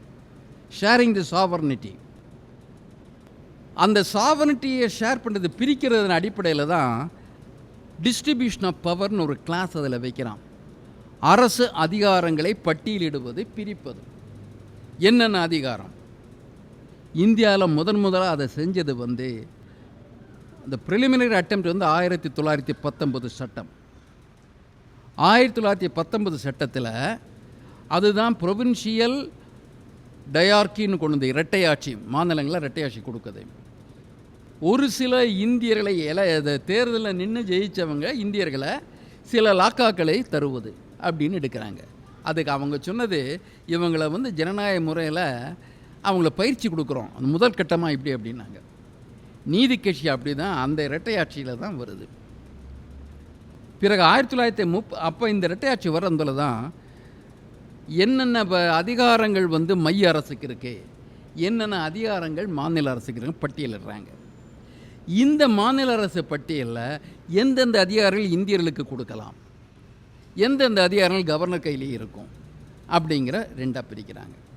இதுக்கு அடுத்த கட்டம் 1935 சட்டத்தில், அது ரவுண்ட் டேபிள் கான்ஃபரன்ஸில் அம்பேத்கர், ரெட்டமலை ஸ்ரீனிவாசன்லாம் போய் பங்கேற்ற அந்த கான்ஃபரன்ஸில் முடிவு செய்யப்பட்ட தீர்மானத்தின்படி தான் இந்தியாவில் ஒரு நிறைவான கூட்டாட்சிங்கிற தத்துவம் வருது. அந்த கூட்டாட்சி தத்துவத்தில் ஒரு மைய ஆட்சி, ஒரு மாநில ஆட்சி, மாநிலத்தில் சுயாட்சி, மையத்தில் முழு சுயாட்சி கொண்டு வர முடியல. ஏன்னா 600 சுயாட்சி மன்னர்கள் இருக்காங்க, இவங்களோட ஒப்பந்தம் இருக்குது. அங்கே எங்கெல்லாம் அகாமடேட் பண்ண முடியும்? ஸோ ஒரு சிஸ்டத்தில் you cannot accommodate both the monarchies and the democracies இல்லையா? ஒரு ஈவன்னஸ் வேணும் இல்லையா? அப்போது there was a need to transform monarchies into the democracies. இதை மாற்றியாக வேண்டிய ஒரு கட்டாயம் இருக்குது. அதை முதல் முயற்சி ஆங்கிலேயர்கள் எடுத்துக்கிறாங்க. எப்படி எடுத்துக்கிறாங்கன்னா, சேம்பர் ஆஃப் பிரின்சஸ்னு ஒரு அமைப்பு உருவாக்குறாங்க. சுதேசி மன்னர்களது ஒரு அவை அப்படின்னு கொண்டு வராங்க. அதில் அவங்க கூட நெகோஷியேட் பண்ணி அதிகாரம் மாற்றத்திற்கு வகை செய்யணும் அப்படிங்கிறது 1935. அதுலேயும் டிஸ்ட்ரிபியூஷன் ஆஃப் பவர், நீங்கள் பட்டியல் 1, பட்டியல் 2, பட்டியல் 3 இருக்கு இல்லையா, 1919 ஆரம்பித்து 1935 விரிவாக்கம் செய்யப்பட்டு அதையே ஏறக்குறைய அப்படியே அகாமடேட் பண்ணது தான் 1950 சட்டம். அப்போ அதில் வர்றது சாவர்னிட்டி ஷேர்டு. மாநிலங்களுடைய அதிகாரம் என்ன, மையரசன் அதிகாரம் வரையறுத்து லாக்காக்களை பகிர்ந்து கொடுத்துட்டாங்க. ஆனால் பகிர்ந்து கொடுத்தப்புறம் அடுத்த கட்டம் வர்றதான் சிக்கல் ஏற்பட்டால் என்ன ஆகிறது, ஏதோ ஒரு இடத்துல கிளர்ச்சி பண்ணாங்கன்னு என்ன ஆகிறது, மன்னர்கள் வந்துட்டாங்கன்னா என்ன ஆகிறது, படையெடுப்பு வந்தால் என்ன ஆகிறது, அராஜகம் வந்துருச்சா என்ன ஆகிறது. ஸோ இந்த ஆபத்தை பற்றி சிந்திக்க ஆரம்பிச்சோன்னா தான் எமர்ஜென்சி ப்ரொவிஷன் ஒன்று கொடுத்தாங்க. ஆர்டிகல் 352, 53, 54, 55, 56, 57, 58, 59, 60 இந்த சட்ட விதிகள் எல்லாமே எமர்ஜென்சிக்காக வர்றது. நெருக்கடி பலவிதமான நெருக்கடி, நிர்வாகம் பண்ண முடியாத ஒரு சூழல், பொருளாதார சீர்குலைவு, இல்லை ஒரு ஆக்கிரமிப்பு, உள்நாட்டு கிளர்ச்சி, ஏதாவது ஒரு காரணத்தை சொல்லி ஒரு நெருக்கடி வரும். நெருக்கடி காலத்தில் என்ன வருது, நம்ம சட்டத்திட்டத்தில் அந்த மிகப்பெரிய குளறுபடியே நெருக்கடி கால சட்டத்தின்படி கூட்டாட்சி நாடான இந்தியா ஒற்றையாட்சி நாடாக மாறும். அனைத்து அதிகாரங்களும் பிரசிடென்ட்னு சொல்லிட்டு முர்முவுக்கு பின்னால் இருக்கிற மோடிக்கிட்ட போயிடும். பிரசிடென்ட் பேரில் தான் வரும், ஆனால் பிரசிடென்ட் நமக்கு என்னென்னு தெரியும், ஏறக்குறைய பின்னாலேருந்து இழுக்கக்கூடக்கூடியவர் மோடி தான் அதை ஆட்சி செய்ய முடியும். இந்த எமர்ஜென்சி பவரை வச்சுட்டு தான் இப்போ மோடி என்ன சொன்னார், எமர்ஜென்சி பவரு தப்பாக நமக்கு இருண்ட காலம் அப்படின்னு சொன்னார். இந்திரா காந்தி அதை கொண்டு வந்தாங்க, அந்த அம்மாவே அதற்கு மன்னிப்பு கேட்டாங்க. அது விஷயம் அதை முடித்து வச்சுட்டு ஒரு தேர்தலையும் நடத்தினாங்க. தேர்தலையும் ஒழுங்காக தான் நடத்தினாங்க, எதிர்க்கட்சிகளும் வந்தது. அதுக்கப்புறம் அடுத்த தேர்தலில் அவங்க பெரும்பான்மையாக வர்றாங்க இந்திரா காந்தியை. இப்போ இவங்க சொல்கிற அந்த நெருக்கடி நிலை இன்றைக்கி பூதாகரமாக சொல்லுறாங்க இல்லையா. அண்ணாமலை சொல்கிறாரு, போர் அடிக்கிற சமயத்திலலாம் மாநிலங்களை அரசுகளை கலைச்சிட்டு இருந்தாங்க அப்படின்ட்டு. இப்போ அந்த வேலையை செய்யறதில்லை. ஏன்னா மாடர்ன் டெக்னாலஜி வேறு இருக்குது. ஆட்சியை நீங்கள் கலைக்க வேண்டாம், நீங்கள் எம்எல்ஏக்களை விலைக்கு வாங்கினா போதும். இப்போ வேறு உத்திகளை பயன்படுது. நம்ம கான்ஸ்டியூஷன்லேயும் சரி, எல்லா கான்ஸ்டியூஷன்லேயும் அது பொதுவாக பிரிட்டிஷ் காலனி ஆதிக்கத்திலிருந்து விடுபட்ட நாடுகள் எங்கெல்லாம் டொமினியனாக வருதோ இல்லை ரிபப்ளிக்காக வருதோ அந்த இடத்துல எல்லாம் 2 விதமான அதிகார மையங்கள் இருக்கும். அது ஆங்கிலத்தில் சொல்கிற வார்த்தை de jure authority, de facto authority. President of India Murmu, இந்தியாவினுடைய ஆட்சியே அவங்க பேரில் தான் நடக்கும். அவங்க தான் பார்லிமெண்ட்டை கூட்ட முடியும், அவங்க தான் மினிஸ்டரை நாமினேட் பண்ண முடியும், ஜட்ஜஸ் அவங்க தான் நாமினேட் பண்ணுவாங்க. எல்லாம் அவங்க பேரில் தான் நடக்கும், பேருக்கு தான் நடக்கும். அதனால் அவர் திடீர்னு மோடியை கூப்பிட்டு என்னென்ன பண்ண, சென்ட்ரல் மினிஸ்டர்ஸை கூப்பிட்டு நீ என்ன பண்ண அப்படின்னு தனியாக கேட்க முடியாது. அங்கே இருக்க ஐசிஎஸ் ஐஏஎஸ் ஆஃபீஸரை கூப்பிட்டு முர்மு தனியாக விசாரணை நடத்த முடியாது. ஏன்னா இது டிஜூர், பேரளவிற்கு வேறு காரணங்களுக்கு ஒரு மரியாதை நிமித்தம் ஒரு ஆஃபீஸ் இருக்குது, அதில் பண்ணுற விஷயம் டிஜூர் அத்தாரிட்டி. அந்த டிஜூர் authority cannot convert herself or himself into a de facto authority. இது நமக்கு இருக்கிறது. இதை மதிக்கிற வரைக்கும் கூட்டாட்சி ஜனநாயகம் உயிரோடு இருக்கும். இதை மீறி போச்சுன்னா கூட்டாட்சி இல்லைன்னு அர்த்தம். இன்றைக்கி உதாரணத்திற்கு ஒன்று சொல்லுவோம். Periyar university vice chancellor Jagannathan மீது ஊழல் குற்றச்சாட்டு. பல்கலைக்கழக சட்டத்தில் ஒரு விதி உண்டு. ஏன்னா பல்கலைக்கழக சட்டங்களை ஏற்றினது சட்டமன்றம், தமிழ்நாடு சட்டமன்றம். இது டெல்லி பாராளுமன்றம் கிடையாது, தமிழ்நாடு சட்டமன்றம். அந்த சட்டமன்றத்தில் கல்வி அமைச்சருக்கு ஒரு இடம் உண்டு, ப்ரோ சான்சலர். அந்த கல்வி அமைச்சர் நிர்வாக சீர்கேடு ஏற்பட்டதாக நினைத்தால் நிர்வாகத்தில் தலையிடுறதுக்கு விசிட்டேஷன் கிளாஸ்னு ஒன்று எல்லா பல்கலைக்கழக சட்டத்திலையும் இருக்குது, சென்னை பல்கலைக்கழக சட்டம் முதல் கொண்டு எல்லா பல்கலைக்கழகத்திலையும் என்கொயரி நடத்துகிற நடவடிக்கை எடுக்கிறதுக்கு அதிகாரம் உண்டு. ஜெகநாதன் மீது ஊழல் குற்றச்சாட்டு. இனி ஒரு ஊழல் குற்றச்சாட்டுங்கிறது ரிஜிஸ்ட்ரார் மேலே. அவர் ரிட்டையர் ஆகிட்டு அவர் பனிஷ்மெண்ட்லேருந்து விசியுடைய தயவில் எந்த தண்டனையும் இல்லாமல் தப்பிச்சு போயிட்டார். இப்போ சட்டமன்றத்தில் கேள்வி வருது, என்ன பண்ணீங்க அவரை அப்படின்னு கேள்வி வருது. அமைச்சர் சொல்கிறாரு, நடவடிக்கை எடுக்க போகிறோம், ஜெகநாதனுக்கு கேள்வி கேட்குறோம், என்ன நடவடிக்கை எடுத்துன்னு கேட்க போகிறோம். கவர்னர் ஆஃபீஸிலேருந்து நேற்று ஒரு ஸ்டேட்மெண்ட் வருது, Jagannathan will continue in the office till 26 2026 April வரைக்கும் அவர் பதவியில் தொடர்வார். ஒரு டிஜூர் அத்தாரிட்டி டிஃபேக்டோ செய்கிற வேலையை அவர் செஞ்சுட்டு இப்போ 2 அரசாங்கங்கள் ஒன்றுக்கொன்று முரண்பட்டு செயல்படுகின்ற ஒரு சூழல் இங்கே உருவாகியிருக்கு. இது எந்த ஃபெடரலிசம்? இது எந்த யூனியன்? யூனியன்னு கேட்டாலே முக்கியமாக இங்கெல்லாம் அட்வொகேட்லாம் இருக்கீங்க. If India is termed as union of states, அது கான்ஸ்டியூஷனில் இருக்கிறது யூனியன் ஆஃப் ஸ்டேட்ஸுங்கிறது. அதற்கு பொருள் என்ன? யுனைடெட் ஸ்டேட்ஸ் ஆஃப் அமெரிக்கான்னு இருக்கு. யூனியன்கிற வார்த்தையோட பொருள் தான் United States of America. Union of Soviet socialist republics இருந்த யுஎஸ்ஆர் முன்ன. இங்கிலாந்துக்கு பேர் என்ன? United Kingdom. அப்போ யூனியன்கிறது யூனிட்டரின்னு எப்படி அது பொருள் வரும்? யூனியன் வேற, யூனிட்டரி வேற. ஒன்றேயாக இருப்பது யூனிட்டரி, ஒன்றாக இணைப்பது யூனியன். இப்போது பொறுப்பில் இருக்கிறவங்க தவறான விளக்கங்களை கொடுக்க ஆரம்பிக்கின்றார்கள். இப்போ இவர் de jure authority, governor is running a parallel administration. நீ வைஸ் சான்சலராக கை வைக்கக்கூடாது, அவன் நம்மாள் கை வைக்கக்கூடாதுன்னு சொல்கிறாரு. ஆனால் அந்த வைஸ் சான்சலருக்கு ஊதியம் போகிறது எங்கேருந்து? ஸ்டேட் கவர்மெண்ட்டுடைய பிளாக் கிரவுண்ட்லேருந்து போகுது. அவரை கண்ட்ரோல் பண்ணுற சட்டங்கள் யாருடையது? தமிழ்நாடு அரசாங்கத்தினுடைய அந்த சட்டமன்றத்தால் நிறைவேற்றப்பட்ட சட்டங்கள் கட்டுப்படுத்துது. தடுக்கிறது யார்? Nominated governor. இந்த வேலையை சென்ட்ரல் யூனிவர்சிட்டியில் முர்மு செய்ய முடியுமா? முர்மு தான் இப்போ சென்ட்ரல் யூனிவர்சிட்டிக்கு அவங்க வேந்தர்.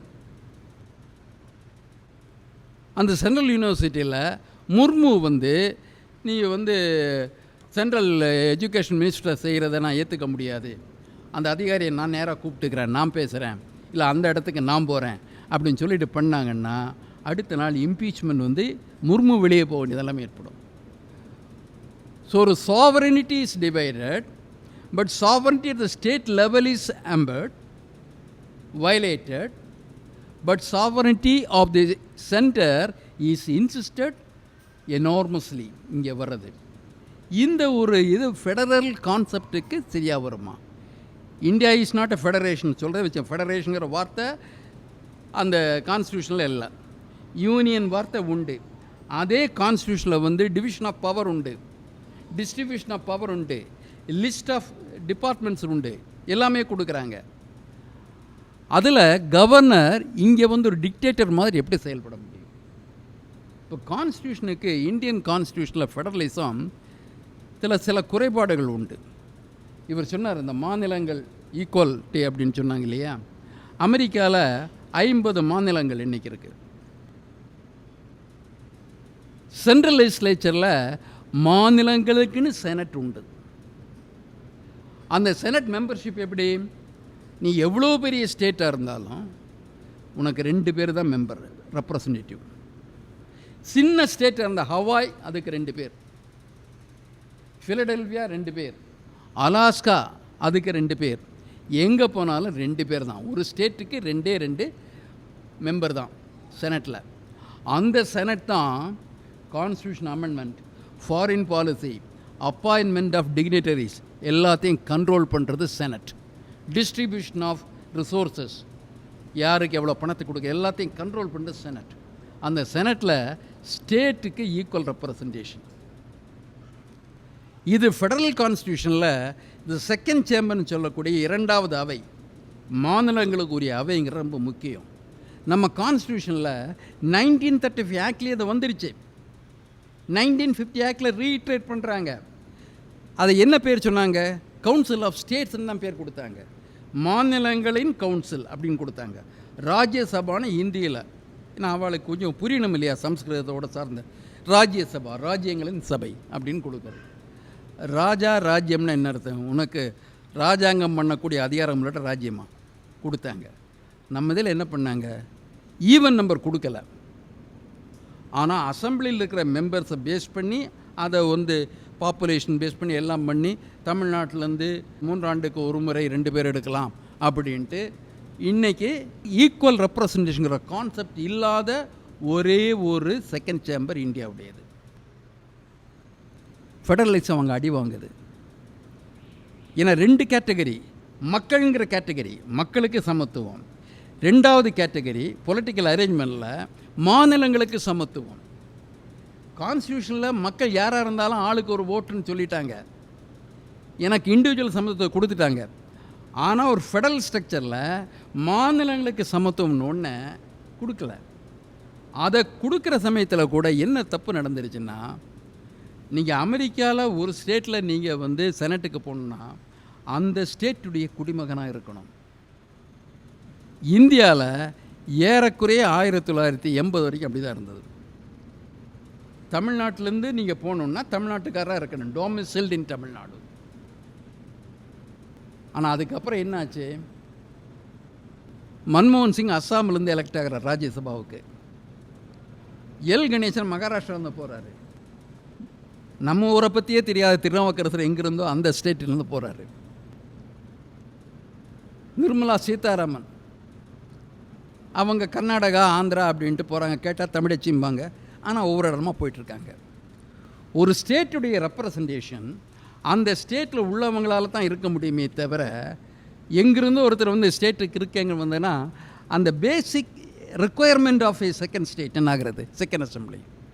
இந்த மாநிலத்தின் உரிமை, இந்த மாநிலத்தின் நலன்கள், அக்கறை இது வர்றதுல அந்த மாநிலத்தை சேர்ந்தவர் தான் அந்த மாநிலத்தின் பிரதிநிதியாக ராஜ்யசபாவில் இருக்க முடியுங்கிற அந்த கான்செப்டை வந்து வயலேட் பண்ணிட்டாங்க. என்ன வெக்கக்கேடுன்னா, நம்ம நாட்டில் இருக்கிற அரசியல் கட்சிகள், பெரும்பாலான அரசியல் கட்சிகள் including DMK, ADMK, communist parties எல்லாமே இந்த விஷயத்தில் போதுமான அக்கறை காட்டவில்லை, எதிர்க்கவில்லை.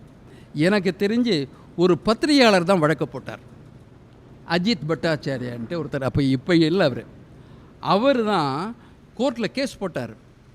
ராஜ்யசபாவை வந்து நீங்கள் வேற உங்கள் பொலிட்டிக்கல் பர்பஸுக்கு பயன்படுத்தக்கூடாது, that is meant for A constitutional purpose. அங்கேருந்து அந்த மாநிலத்தை சேர்ந்தவர் தான் எலெக்ட் ஆகணும், யாரையாவது கொண்டு வந்து எலெக்ட் பண்ண வைக்க. எலெக்டார்ஸ், எலெக்டட் மெம்பர் 2 வருது. எலெக்டார் அந்த மாநிலத்து எம்எல்ஏக்கள், எலெக்டட் மெம்பர் அந்த மாநிலத்தை சேர்ந்தவர்கள் இல்லை. அதை முறைகேடு அப்படின்ட்டு ஒரு கேஸ் போட்டார். சுப்ரீம் கோர்ட்டில் பாபர் மஸ்ஜித் கேஸ் மாதிரி ஒரு தீர்ப்பு கொடுத்துட்டாங்க. ஆனால் மாநில உரிமையை பற்றி பேசுகின்ற அரசியல் அமைப்புகள் அந்த பிரச்சனையை இதுவரைக்கும் எடுத்துக்கல.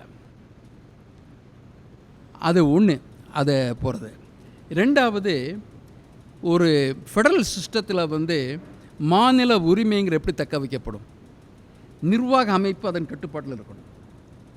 நம்ம அட்மினிஸ்ட்ரேஷன் யார் நடத்துகிறாங்க, ஐஏஎஸ். இங்கே வந்து பலவேறு மாநிலங்கள், ஆனால் சிவில் சர்வீஸ் ஒரே சிவில் சர்வீஸ். அதனால் நம்ம துறையில் பார்த்திங்கன்னா பீகார்காரன் 2-3 பேர் இருப்பாங்க, ஜார்க்கண்டுக்காரன் ஒருத்தர் இருக்காங்க, பெங்காலேருந்து 2 பேர் இருப்பாங்க, 3 பேர் இருப்பாங்க.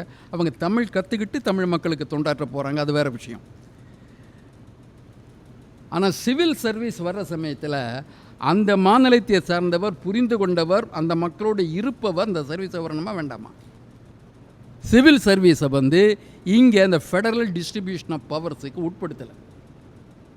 அதே எப்படியே ஜுடிஷியரியும், அமெரிக்காவில் ஃபெடரல் ஜுடிஷியரி சிஸ்டம் வேறு, ப்ரொவின்ஷியல் சிஸ்டம் வேறு, 2ஆக பிரிக்கிறாங்க. ஃபெடரல் சப்ஜெக்டை வந்து ஃபெடரல் கோர்ட்டுக்கு போங்க, அந்த ப்ரொவின்ஷியல் கேஸை வந்து ரிலேட்டட் கேஸை வந்து ப்ரொவின்ஷியல் கோர்ட்டு தான் வரணும். ஆனால் இந்தியாவில் சிங்கிள் ஜுடிஷியரி சிஸ்டம், சுப்ரீம் கோர்ட்டுடைய கிளைகளாக தான் மற்ற இருக்க முடியும்.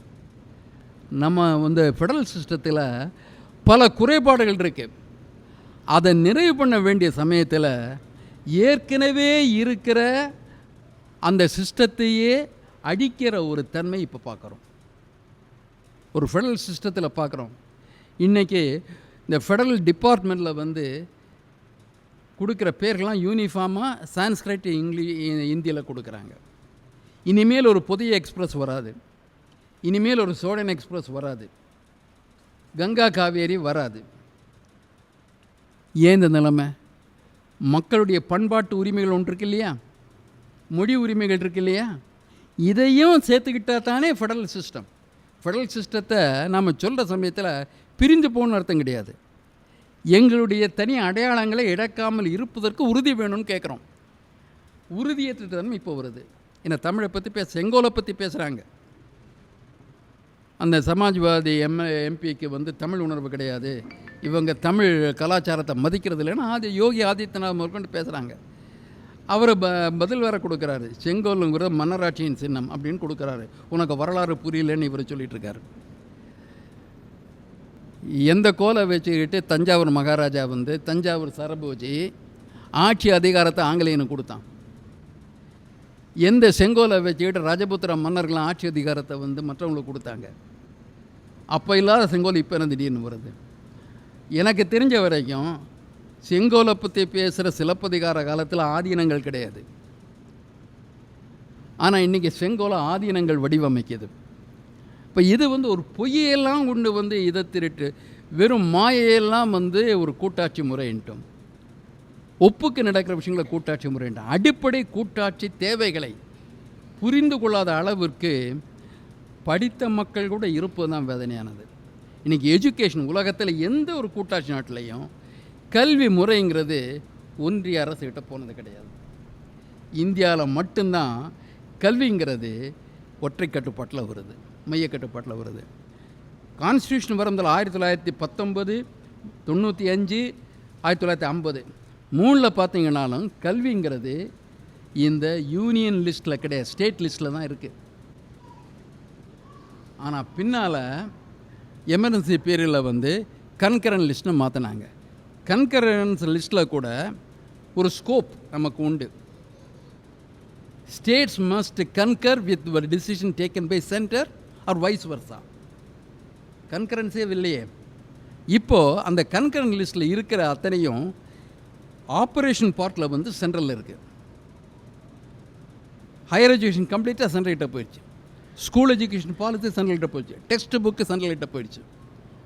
நீங்கள் எல்லாத்தையும் கல்வியெல்லாம் கொடுத்துக்கிட்டு தமிழ் பெருமை, தமிழ் தனித்தன்மையை பற்றி இங்கே பேசி என்ன பிரயோஜனம்? ஒவ்வொரு ஸ்டேட்டுக்கும் அதற்கான தனித்தன்மைகள் உண்டு. கல்விங்கிறத வந்து இழந்து விட்டால் ஃபெடரேஷனுக்கு ஆபத்து, யூனியன் சிஸ்டத்துக்கு ஆபத்து. யூனியனுங்கிறதுக்கும் ஃபெடரேஷனுக்கும் வேறுபாடு கிடையாது. அந்த யூனியன் ஆனால் தான் ஃபெடரேஷனே. ஸோ யூனியன் ஆஃப் ஸ்டேட்ஸ்னாலே டெக்னிக்கலாக நம்ம என்ன சொன்னோம்னா ஸ்டேட்ஸ் ப்ரீ எக்ஸிஸ்ட் யூனியன். ஏற்கனவே ஸ்டேட்ஸ் இருந்தால் தான் யூனியனை உருவாக்க முடியும். அப்படின்னா அடிப்படை உரிமை யாருக்கு வருது? ஸ்டேட்ஸுக்கு வருது. அப்போ அடிப்படை உரிமை இருக்கிற ஸ்டேட்ஸுடைய நலன்களை எல்லாம் புறக்கணிக்கின்ற ஒரு அரசியல் போக்க கவனமாக இருக்கணுங்கிறேன். அதான் இந்த இடத்துல மறுபடியும் நான் சொல்ல விரும்புகிறது, இந்த வலதுசாரி கோட்பாடு அல்ல வகுப்புவாத கோட்பாட்டில் ஆர்எஸ்எஸ் கோல்வால்கரும் வாஜ்பாய் எல்லாம் அடிக்கடி சொல்லுவாங்க அரசியலமைப்பு குறைபாடானது. என்ன சொன்னாங்கன்னா, அவர் கான்ஸ்டியூஷன் அப்படி அவர்னு பெருமையாக சொல்லிட்டாங்க. அவர் constitution is federal in structure, unitary in substance. பார்க்குறது கூட்டாட்சி மாதிரி இருக்குது, ஆனால் இது வந்து அடிப்படையில் ஒற்றையாட்சி மாதிரி நடக்குது. ஏன் சொன்னாங்கன்னா, அப்போ ஜனசங்கம் இருந்த ஸ்டேட் கவர்மெண்ட்டை கலைச்சிட்டாங்க, பீகாரில் எல்லாம் கலைச்சிட்டாங்க. இவங்க மாநிலங்களில் எதிர்க்கட்சியாக இருக்கிறதுல அந்த மாநில அரசுகளை கலைக்கிறத பற்றி கவலைப்பட்டாங்க. அப்போ அதை எதிர்த்து சொல்கிறாங்க, federal in structure and unitary in substance. What we insist, அவங்க என்ன கேட்குறாங்க இன்றைக்கி இவங்க கேட்குறதும், we want the state to be unitary in structure, federal in substance. நாங்கள் பாட்டுக்கு பெருந்தன்மையாக இதை நீங்கள் அனுபவிங்கன்னு விட்டு கொடுப்போம். ஆனால் யூனிட்டரி கவர்மெண்ட் தான் இருக்கணும், சிஸ்டம் இருக்கணுங்கிறாங்க. இந்த ஒரு சூழலில் we want to be very cautious. அப்போ நம்ம வந்து constitution spirit federalism, constitution spirit. இவர் லிபர்ட்டின்னு சொன்னார் இல்லையா, லிபர்ட்டிக்கு லிபர்ட்டின்னா சுதந்திரம் அல்ல அப்படின்ட்டு அவர் சொன்னார், ஒரு தான். ஆனால் லிபர்ட்டிக்கு உண்மையான விளக்கம் எப்படின்னா தலைகளிலிருந்து விடுபடுவதுன்னு அர்த்தம். தலைகளிலிருந்து விடுபடுவது, liberate from the shackles which had been forced upon you from ages together. தலைகளிலிருந்து விடுபடுவது லிபர்ட்டி. தலைகள் எப்படியெல்லாம் வரும்? அரசியல் மூலமாக தலைகள் வரும், மதத்தின் மூலமாக தலைகள் வரும், பொருளாதாரத்தின் மூலமாக தலைகள் வரும், பண்பாடுங்கிற பேரில் மதத்தின் பேர்லையும் கூட உங்களுக்கு தலைகள் வரும். எந்த உருவத்தில் எந்த ஒரு ஏஜென்சி தலைகளை கொடுத்தாலும் தலைகளிலிருந்து விடுபடுவதை தான் லிபர்ட்டி நம்ம சொல்கிறோம். நமக்கு அந்த லிபர்ட்டியை இனியும் வரல. நம்ம லிபர்ட்டியெல்லாம் அரசியல் லிபர்ட்டியோடு நிறுத்திக்கிட்டோம், அது வசதியாக இருக்குது. நம்ம பண்பாட்டு லிபர்ட்டியை பற்றி பேசலை. பேசினா ரொம்ப பேர் மனசை புண்படுது. அந்த பண்பாடுங்கிறது பெரும்பாலும் மதங்கள் அடிப்படையில் இருக்குது. இப்போ மதங்களை சீர்படுத்துகிறத பற்றி பேசினா அது தவறாக போயிடுங்கிறாங்க. நீங்கள் அதெல்லாம் சகிப்புத்தன்மை, சகிப்புங்கிறதே தவறான வார்த்தை, எனக்கு பிடிக்கல பொறுத்துக்கிறேன் அப்படிங்கிறது. இணக்கம் வேறு, சகிப்புத்தன்மை வேறு. அவன் வேலையை அவன் பார்க்குறான், என் வேலையை நான் பார்க்குறேன். இணக்கம். எனக்கு ரொம்ப கஷ்டமாக இருக்கு, அவன் பக்கத்தில் இருக்கானே, வேறு வழியில் நான் போகிறேன் அப்படின்னா அது சகிப்புத்தன்மை. நமக்கு சகிப்புத்தன்மை, டாலரன்ஸ் தேவையில்லை, இணக்கம், ஹார்மனி தேவை. ஹார்மனிக்கு அடிப்படை தேவைங்கிறது equality and liberty. So liberty, equality அடிப்படையில் ஃப்ரெட்டர்னிட்டி சொன்னார், சகோதரத்தன்மைன்ட்டு. நம்ம ஒரே நாடுங்கிற எண்ணம் நமக்கு எப்போ வரும்? இந்த வளையத்துக்குள்ளே இருக்கிற அத்தனை பேருக்கு சமமான வாய்ப்பு இருக்குதா, சமமான அந்தஸ்து இருந்தால் தான் அந்த சகோதரத்தன்மை வரும். பழைய சகோதரத்தன்மை வேறு. ஒரு குடும்பத்தில் ஜாயின்ட் ஃபேமிலி இருப்பாங்க, ஆனால் அப்பா செத்து போனால் அந்த சொத்து மூத்த பிள்ளைக்கு மட்டும்தான். இதை மதம் அங்கீகரிச்சது. இதுக்கு உங்கள் சொல்ல பிரைமோஜெனிச்சர். அந்த ஜீனில் வந்தவங்க மூத்த பிள்ளை, முதல் பிள்ளைக்கு அத்தனை உரிமைகளும். Because property cannot be divided, authority cannot be divided. பிரைமோஜெனிச்சர். இதை உடைச்சித்தானே ஃப்ரெஞ்சு ரெவல்யூஷன் வந்தது. Every individual has to be respected as an individual citizen. So தனி நபர்களுக்கிடையே சமத்துவம், மரியாதை, சகோதரத்துவம் அப்படின்னு வருது. இதை அடைவதற்கு நாம் பல தலைகளை உடைக்க வேண்டியிருக்கிறது. அந்த தலைகளிலிருந்து எதற்கும் விலக்கு அளிக்க முடியாது. அது அரசியலாக இருந்தாலும் சரி, பொருளாதாரமாக இருந்தாலும் சரி, பண்பாடு என்ற பெயரில் வருகின்ற மூடத்தனமாக இருந்தாலும் சரி, எதுவானாலும் தலைகளை உடைத்தால்தான் ஜனநாயகம் இருக்கும். ஜனநாயகத்தன்மை இருந்தால்தான், அது முழுமையாக ஏற்கப்பட்டால்தான் கூட்டாட்சி முறை வரும். இந்தியா பன்முகத்தன்மை கொண்ட நாடு, ஒற்றையாட்சிக்கு பொருத்தமற்ற நாடு. ஒற்றையாட்சி இந்தியாவில் இருந்தால் கொடுங்கோன்மை தான் வரும். ஒரு பிரிவின் மேலாதிக்கத்தை பிற பிரிவு ஏற்க வேண்டிய கட்டாயத்திற்கு உட்படுத்தப்படுவோம். ஆகவேதான் இந்தியாவில் ஒற்றையாட்சி முறை பொருத்தமல்ல. இந்தியாவிற்கு பொருத்தம் கூட்டாட்சி முறை. அந்த கூட்டாட்சியில் மறைமுகமான ஏற்றத்தாழ்வுகள் அனுமதிக்கப்படக்கூடாது என்ற நிலையில்தான் இந்திய ஜனநாயகத்தை பற்றி நாம் பேச வேண்டிய அவசியம் இருக்கிறது. பேசுவோம். இனியும் பேச வேண்டிய விஷயங்கள் இருக்கிறது. வாய்ப்புக்கு நன்றி. உன் கடவுளை விட, உன் சாஸ்திரத்தை விட, உன் முன்னோரை விட, உன் வெங்காயம் வழக்கமாத்தை விட உன் அறிவு பெருசு, அதை சிந்தி.